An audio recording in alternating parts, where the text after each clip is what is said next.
Exercice 2 du TD1 de thermodynamique. Équilibre d'un piston. Vous avez déjà cherché l'exercice, vous savez de quoi il s'agit. C'est une enceinte qui contient un gaz parfait. Un piston sépare cette enceinte en deux parties, partie A, partie B, et on a la même quantité de gaz parfait de part et d'autre, dans A et dans B.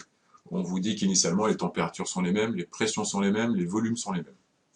Ça signifie que le piston est exactement au milieu de l'enceinte, et on repère la position du piston par son abscisse, qui vaut à ce moment-là x égale à 0. La première question, c'est quelle est la quantité de matière dans chacun des compartiments. N égale PV sur RT, d'après l'équation d'état des gaz parfaits. On met bien la pression en barre, le volume en mètres cubes, la température en Kelvin, était déjà donnée en Kelvin d'ailleurs, et on trouve 0,699 mol dans le compartiment A et dans le compartiment B. On vous dit ensuite qu'on élève la température de A jusqu'à 350 Kelvin, tout en maintenant B à la même température que la température initiale. Et le système atteint un nouvel état d'équilibre. On précise que la température extérieure n'est pas la même. Alors, que peut-on dire du piston et de l'enceinte? Est-ce que ce sont des parois athermanes, c'est-à-dire adiabatiques, calorifugées, ou est-ce que ce sont des parois diathermanes? Alors, de façon évidente, il n'y a pas équilibre thermique. La température de A n'est pas égale à la température de B, et elles sont également différentes de la température de l'extérieur. Donc s'il n'y a pas d'équilibre thermique, c'est que les parois ne laissent pas passer la chaleur, donc elles sont adiabatiques.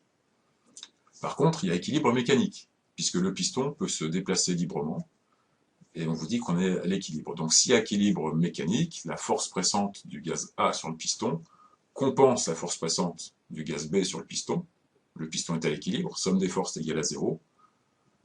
On sait que les forces pressantes, ce sont les pressions fois la surface. La surface du piston, c'est S de chaque côté, donc PAS égale à PBS.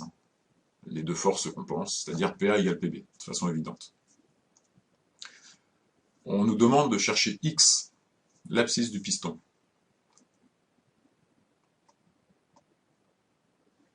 On utilise, pour introduire X, on utilise l'expression du volume de A et du volume de B.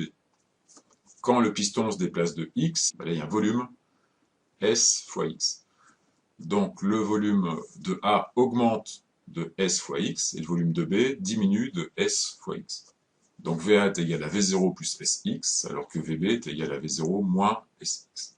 On regarde les dimensions, on voit bien que S fois X est homogène à un volume de toute façon.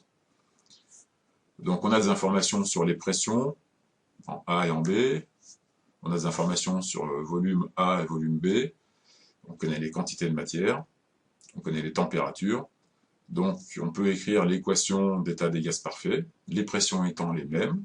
La pression en A, c'est nRT-A sur VA, ce qui devient donc nRT-F sur V0 plus SX, et ça c'est égal à la pression en B. La température c'est toujours T0, donc la pression en B c'est nRT0 sur V0 moins SX. Voilà. Ce qui nous donne une équation en X. On arrange un petit peu le calcul pour isoler X, et le calcul donne X est égal à V0 sur S, facteur de TF moins T0 sur TF plus T0. Application numérique 3,64 cm. Dernière question, si jamais on met deux gaz différents en A et en B, le résultat sera-t-il modifié? Eh bien non, dans la mesure où les deux gaz sont toujours des gaz parfaits, on pourra faire exactement le même calcul que ce qu'on a fait initialement. Donc le résultat sera le même.